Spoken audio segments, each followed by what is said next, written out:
जैसे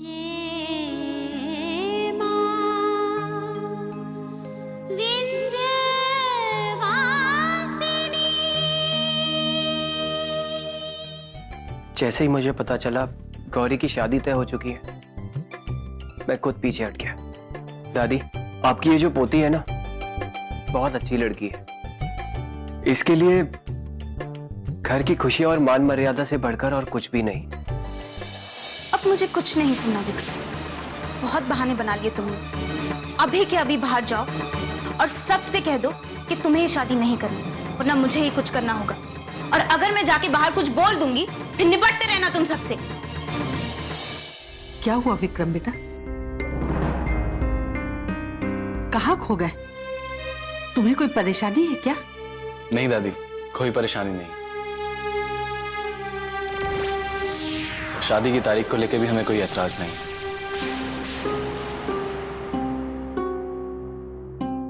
जब तुम्हें कोई एतराज नहीं है तो अब सेहरा बांधने की तैयारी करते हैं।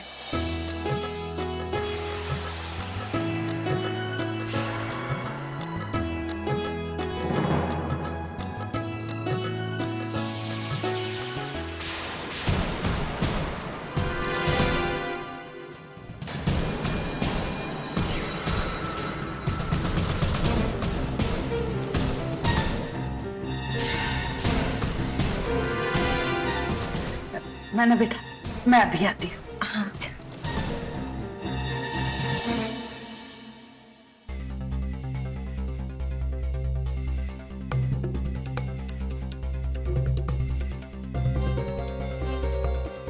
कि अगर आप विक्रम को लाइक नहीं करते तो आप उनसे शादी करके अपनी लाइफ क्यों बर्बाद करना चाहती हैं? आप छोड़ दीजिए, आप उनसे शादी मत करिए। अभी के अभी बाहर जाओ और सबको बोल दो कि तुम गौरी दीदी से शादी नहीं करोगे, वरना। विश्वास करो हम पर, सब संभाल लेंगे हम। दोनों को मना किया था, लेकिन मेरी बात किसी ने नहीं माना। मैं ये शादी कभी नहीं हुई।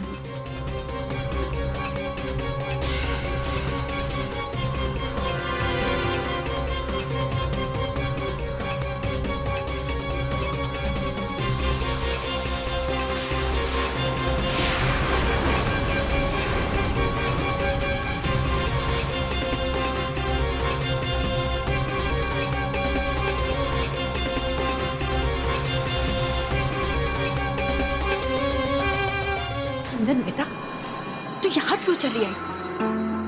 अरे बाहर गौरी के ससुराल वाले बैठे हैं, कुछ काम तो सोच समझ के कर लिया कर। हाँ देख बेटा, मुझे मालूम है तू क्यों परेशान है। गौरी बिटिया ब्याह कर ससुराल जा रही है इसलिए ना, लेकिन ये तो संसार का नियम है, हर एक लड़की को उसके ससुराल जाना ही पड़ता है। गौरी ने तुझे माँ की तरह पाला है बेटा, लेकिन है तो वो बहन ही ना। समझती क्यों नहीं ये बात? आखिर वो भी तो अपना घर बसाएगी। दादी, वो लोग जाने के लिए कह रहे हैं, आप बाहर आ जाइए। देख ना गौरी, ये तेरे लिए कितना परेशान हो रही है। ए गुंजन, चल चल के अपने जीजाजी से मिल ले, उन लोगों को विदा कर दे। चल।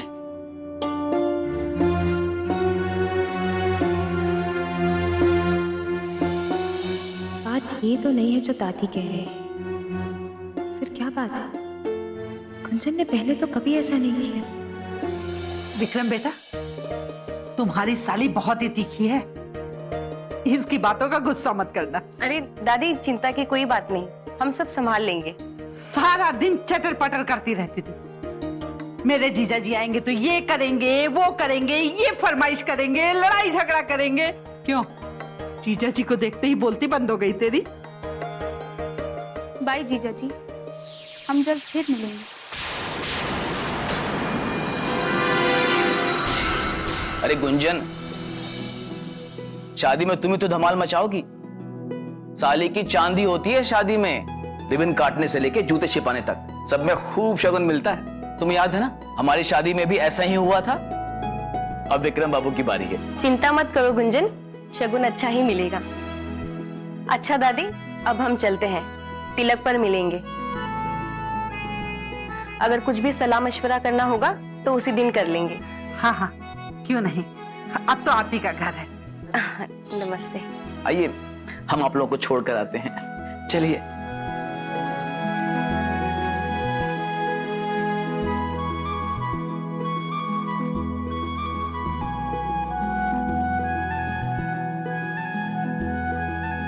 हे विंध्यवासिनी माई, तेरा लाख लाख शुक्र है, आज तेरे आशीर्वाद से हमारी गौरी बिटिया की शादी की रस्म और तिलक की रस्म की तारीख तय हो गई।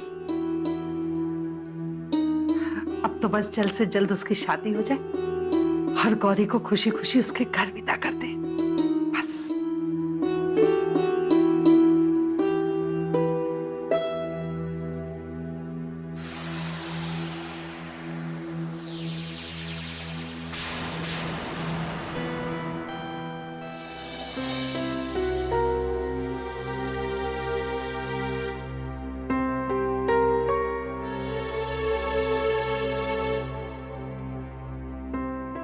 कुंजन, क्या बात है कुंजन? हम बहुत दिनों से देख रहे हैं कि तुम परेशान सी लग रही हो। अगर कोई बात है तो हमें बताओ, क्या पता हम मदद कर सके। बोलो कुंजन। नहीं दीदी, सब ठीक है, आप इतना मत सोचिए, हम बिल्कुल ठीक हैं। अच्छा जी, तो तुम ठीक हो। कुंजन, अब तुम हमसे भी अपने मन की बात छुपाने लग गई। तुम्हारे ये चेहरे पे साफ साफ दिख रहा है कि कोई ना कोई बात तो है। बोलो, क्या बात है गुंजन? अगर तुम हमें बताओगी तो अच्छा रहेगा, और अगर हमें नहीं बताओगी तो किसे बताओगी? याद रखना, तुम अभी भी हमारे लिए बच्ची ही हो। यही बात तो हमें पसंद है कि आप अभी भी हमें बच्ची समझती हैं। अब मैं बड़ी हो गई हूँ दीदी, राइट और रॉन्ग की समझ है मुझ में, अपनी केयर खुद कर सकती हूँ। और फिर ये कंपलसरी तो नहीं कि मेरे मन में जो भी बात हो वो मैं सबके साथ शेयर करूं।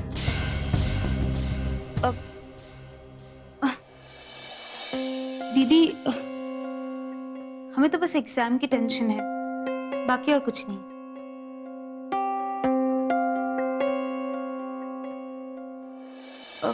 दीदी, हमारा विश्वास कीजिए, हम सच कह रहे हैं। आप तो जानती ही हैं ना कि मैं आज तक कभी फेल नहीं हुई और मैं फेल होना भी नहीं चाहती। दीदी, आप प्लीज हमारी बात का विश्वास करिए, हम सच कह रहे हैं। हमें तो बस एग्जाम की टेंशन है, और विश कीजिए कि इस बार भी हम अच्छे नंबरों से पास हो जाएं। प्लीज दीदी। ठीक है, हम विश करेंगे कि तुम अच्छे नंबरों से पास हो जाओ। माँ विंध्यवासिनी का आशीर्वाद तुम्हारे साथ हमेशा रहे। थैंक्स दीदी।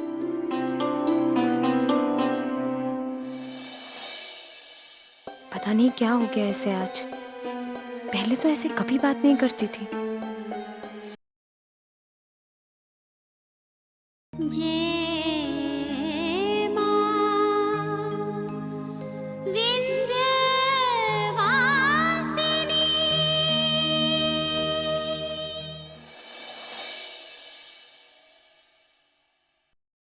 मोहन जी, हमने आपके ब्लड सैंपल जांच के लिए भेज दिए हैं, बहुत जल्दी रिपोर्ट आ जाएगी। डॉक्टर साहब, अब हम और कितने दिन जिंदा रहने वाले हैं? गुरुजी, ये कैसे सवाल पूछ रहे हैं आप? कुछ नहीं होगा आपको। प्लीज, ये कैसी बातें कर रहे हैं आप? बोला, हम जानते हैं कि हमारे पास वक्त बहुत कम है, अब ज्यादा नहीं जिएंगे हम। मोहन जी, आप इतनी जल्दी आशा क्यों छोड़ रहे हैं? नहीं, हम जानते हैं कि इस बात के चांसेस बहुत कम हैं। डॉक्टर साहब, आप जाइए, मैं इनका ख्याल रखूंगा। वैसे वो रिपोर्ट्स कब तक आएंगी?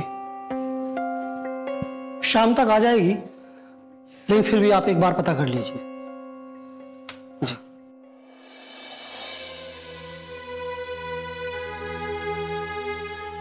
बेटा, अब हमारी जिंदगी से कोई उम्मीद मत रखो, बस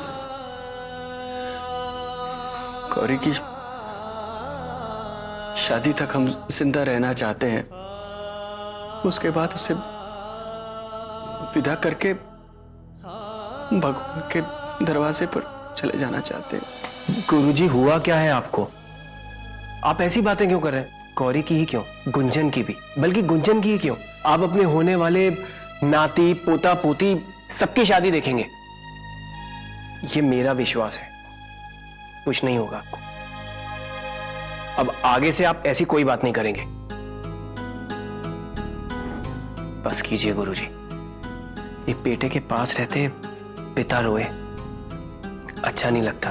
बेटा, जीने की लालसा क्यों जगा रहे हो हमें? हमारा अपना बेटा हमारे लिए कुछ नहीं कर पाया, एक शराबी बाप की तरह छोड़ दिया हमें।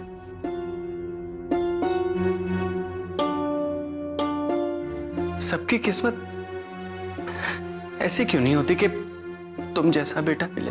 गुरुजी, ये कहकर आप मुझे पराया कर रहे हैं। मैं भी तो आपके बेटे की तरह हूं। आपको कभी भी जरूरत हो, कहीं भी, किसी भी वक्त, आप बस आवाज लगा दीजिएगा। आपका ये बेटा आपको वहां खड़ा मिलेगा। बस आप इतना कीजिए कि हम सब के लिए आप जल्दी से ठीक हो जाइए। गुरुजी, मेरे होते हुए आपको कुछ नहीं होगा, आप आराम कीजिए।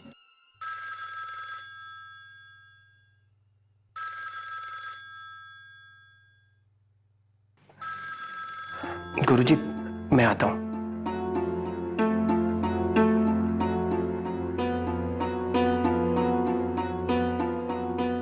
हाँ गौरी। शिव, कैसी तबीयत है बाबूजी की? डॉक्टर ने अभी अभी 2 टेस्ट किए हैं। वैसे तुम्हारे बाबूजी की हालत में सुधार है। और क्या कहा डॉक्टर ने? रिपोर्ट्स कब तक आएंगी? शाम तक। गौरी, तुम परेशान मत हो, गुरुजी की तबीयत में सुधार है, उन्हें कुछ नहीं होगा। और तुम देखना, रिपोर्ट्स भी एकदम नॉर्मल आएंगी। तुम्हें तो पता है ये सब डॉक्टर के चोचले होते हैं।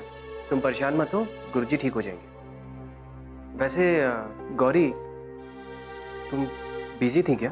नहीं, वो विक्रम जी आए हुए थे घर में, बस इसीलिए कॉल करने में थोड़ी देर हो गई। पर तुम हमसे सच कह रहे हो ना? बाबूजी की तबीयत ठीक है ना? कुछ परेशानी की बात तो नहीं है ना? अरे नहीं, परेशानी की कोई बात नहीं है गौरी। मैं कह रहा हूं ना, गुरुजी एकदम फिट है। हे मां विंध्यवासिनी, बाबूजी पर अपना आशीर्वाद ऐसे ही बनाए रखिएगा। गौरी देखो, निराश नहीं होते। हाँ, मुझे ये बताओ, क्या तय हुआ विक्रम जी के साथ? कब है तुम्हारी शादी? शिव, वो तिलक और चुनरी की डेट तय हो गई, पर शादी की डेट बाद में तय होगी। अच्छा, मतलब अभी मेरे पास टाइम है। कौन सा टाइम? तुम्हारा माइंड चेंज करने का, ताकि तुम मेरे साथ भाग निकलो। तुम भी ना, हम ना तुम्हें वहीं आकर पीटेंगे। अरे गौरी, मजाक कर रहा हूं यार। शिव, बोलो। हम तुम्हारे शुक्रगुजार हैं। तुमने हमें जिंदगी का नया रूप दिखाया, हमें खुश रहना सिखाया, हमारे बाबूजी को जीने का मकसद दिया। सच में तुम बहुत इंपॉर्टेंट इंसान हो हमारी जिंदगी में। अरे वो तो मैं जानता हूं, मैं हुई कमाल का लड़का, इसीलिए तो मैं तुम्हें कहता हूं कि मुझसे ज्यादा तुम्हें और कोई खुश रख ही नहीं सकता। देखो, अभी भी टाइम है तुम्हारे पास, सोच लो। शिव, जो भी तुम्हारे मन में आता है ना, तुम वही बोल देते हो। अरे मेरा मतलब ये था कि मेरे जैसा दोस्त तुम्हें और कहीं नहीं मिल सकता। अच्छा ठीक है, बाकी की बातें हॉस्पिटल आकर करते हैं। अब अच्छा सुनो, तुम्हारे लिए क्या बना कर ले आए? मतलब? हमारा मतलब है, हम बाबूजी के लिए कुछ ना कुछ तो बनाकर ला ही रहे हैं खाने के लिए। तो तुम भी बता दो तुम्हें क्या पसंद है, हम तुम्हारे लिए ले आएंगे। क्या हुआ, हंस क्यों रहे हो? अरे कुछ नहीं, वो एक्चुअली ना एक पुरानी मूवी का सीन याद आ गया। मूवी का नाम तो याद नहीं है, बट उसमें क्या है ना कि एक किसान रोज सुबह जाता था खेत में ट्रैक्टर चलाने के लिए, खेत जोतने के लिए। तो रोज उसकी बीवी उससे ये सवाल पूछती थी सुबह सुबह, ए जी, खाने में क्या बनाऊं आपके लिए, आप क्या खाना पसंद करेंगे? अच्छा, तुम अभी फोन रखो, हम ना हॉस्पिटल आकर तुम्हें अच्छे से खाना खिलाएंगे। अरे मैं मजाक कर रहा था यार।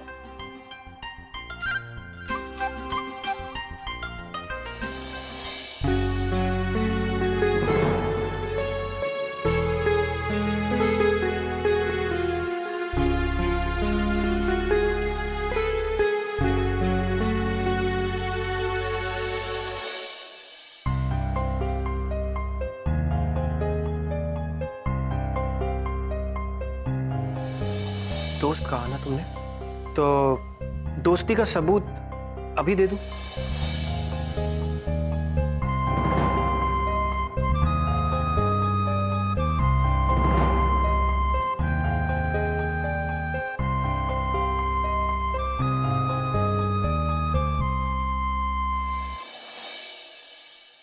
जी जी जी, कल तक पक्का हो जाएगा। Okay bye. क्या हुआ नीरज, दुल्हन फोन पर बरस रही थी क्या? नहीं दादी, वो ऑफिस से कॉल था। हम छुट्टी मांग रहे थे और बॉस हम पर भड़क रही थी। कभी कभी तो सोचते हैं कि हमारी जिंदगी बड़ी अजीब है। वहां काम पर औरत के सामने यस में यस करो और यहाँ कमला से ताने सुनो।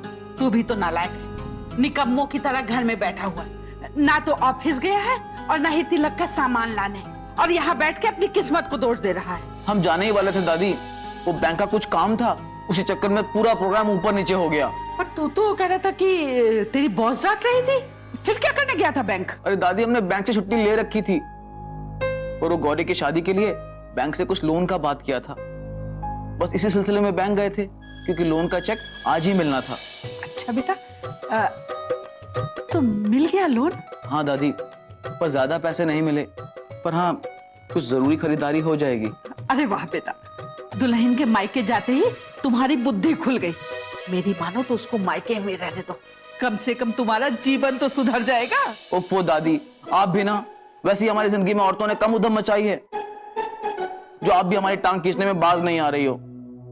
वैसे दादी, हमने कमला से फोन पे बात किया था, वो शायद कल तक वापस आ जाएगी। अरे दादी, क्या हुआ? आप तो एकदम से चुप हो गई। नहीं नहीं नीरज, ये तो अच्छी बात है। चलो देर सवेरी सही, कम से कम दुल्हन को होश तो आया कि शादी ब्याह का घर है, बहुत सारे काम होंगे घर में। वैसे दादी, हमने कमला को ये बात नहीं बताई है कि तिलक की तारीख तय हो गई है। नीरज, तुम भी ना बबलू के बबलू ही रहोगे। ओफो दादी, ये हमको बबलू बबलू बिल्कुल मत बोला करो, हमें बिल्कुल पसंद नहीं है, हमारा मूड खराब हो जाता है। अच्छा बाबा, अब नहीं बोलेंगे बबलू। नीरज बेटा, वो क्या है ना, हम अस्पताल जा रहे हैं, तुम तिलक का सामान लेके सीधे अस्पताल आ जाना।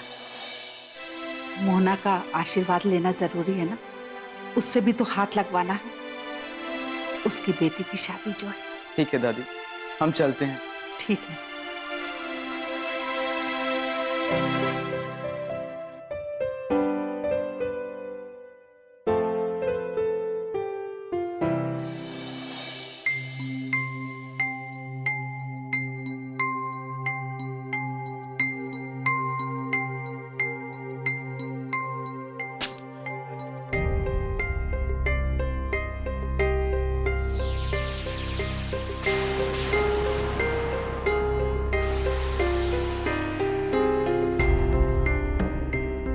विक्रम तो फोन ही नहीं उठा रहा, लगता है अब मुझे ही कुछ करना पड़ेगा। तुम क्या जनलोक सेवा कल्याण में निकले हो? यार मेरी समझ में ये नहीं आ रहा है, तुम इतनी मोहन जी की सेवा में क्यों लगे हो? क्या लगते हैं वो तुम्हारे ससुर जी? अरे अब मौनी बाबा बन के क्यों खड़े हो? कुछ बोलो भी। देखो शिव, तुम गौरी से प्यार करते हो और वो तुम्हारी नहीं हो सकती, ये बात तो हम समझ चुके हैं, लेकिन तुम गौरी के पिताजी की सेवा करके क्या साबित करना चाह रहे हो, ये मेरी समझ से परे है गुरु। या फिर इसलिए सेवा में लगे हो कि गौरी से प्यार तो कम हो नहीं रहा है, तो उसका दर्द बांटना चाह रहे हो? इतना अच्छा इंसान नहीं हूं मैं कि गौरी का प्यार नहीं मिल पाया तो उसके दुख को बांटकर अपने दिल को मना लो। देख, मैंने मोहन जी को अपना गुरु माना है, मेरे गुरुजी की तबीयत आज बहुत ज्यादा खराब है, इसलिए मैं थोड़ा परेशान हूं। या डॉक्टर्स ने कहा है आज उनका लास्ट चेकअप है, अगर आज उनके प्लेटलेट्स कम काउंट हुए तो उनके बचने के चांसेस बहुत कम है। क्या बात कर रहे हो भाई? ये बात तुमने गौरी को बताई है? नहीं यार, मैंने उसे कुछ नहीं बताया। गौरी को बताता तो बेवजह वो परेशान हो जाती और पता नहीं फिर क्या होता।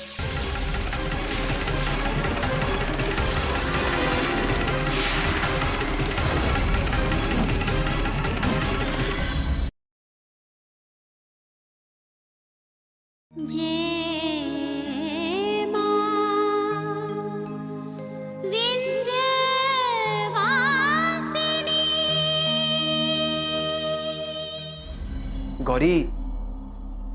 तुम कब आई? भाई लग रहा गौरी ने सुन लिया। हाँ संगम, हमने सब कुछ सुन लिया। और सिर्फ तुम अपने आप को बहुत बड़ा महात्मा समझते हो, जो हमसे इतनी बड़ी सच्चाई छुपाई तुमने। गौरी, बस अभी हमसे कुछ मत कहना। पर गौरी, अगर मैं सच बता देता तो क्या हो जाता? तुम हमें इतना कमजोर दिल समझते हो, जो तुमने हमसे इतनी बड़ी बात छिपाई। तुम्हें क्या लगता है हम सच्चाई का सामना नहीं कर सकते? ऐसा कुछ भी नहीं। और फिर मैं तुम्हें फोन पे क्या बताता? मुझे लगा, खैर मुझे जो भी लगा, मुझे माफ कर दो और हिम्मत रखो, गुरुजी को कुछ नहीं हो।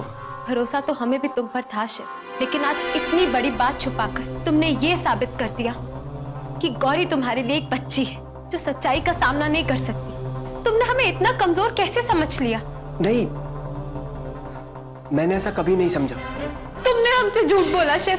हाँ, मैंने झूठ बोला, पर सोचो अगर तुम मेरी जगह होती तो तुम क्या करती? गौरी देखो, हिम्मत मत हारो।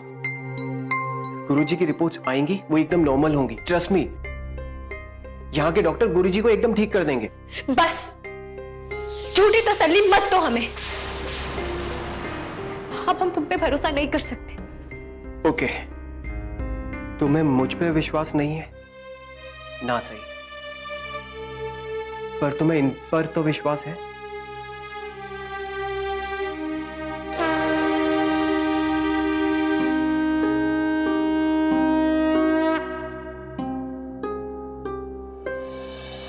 मैं इन पे विश्वास नहीं करता, पर तुम तो करती हो। अपने विश्वास को गिरने मत दो प्लीज गौरी, प्लीज।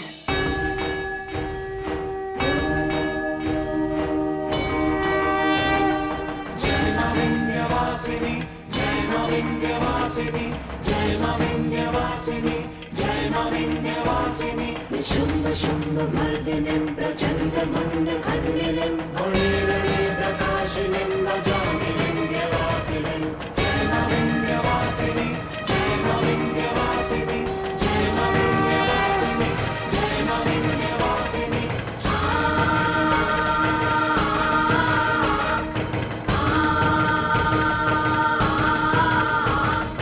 जय मा विंध्यवासिनी, जय मा विंध्यवासिनी, जय मा विंध्यवासिनी, जय मा विंध्यवासिनी। त्रिशूलमुण्डधारिणीं धराविघातहारिणीं गृहे गृहे निवासिनीं भजामि विंध्यवासिनीं। जय मा विंध्यवासिनी, जय मा विंध्यवासिनी, जय मा विंध्यवासिनी, जय मा विंध्यवासिनी।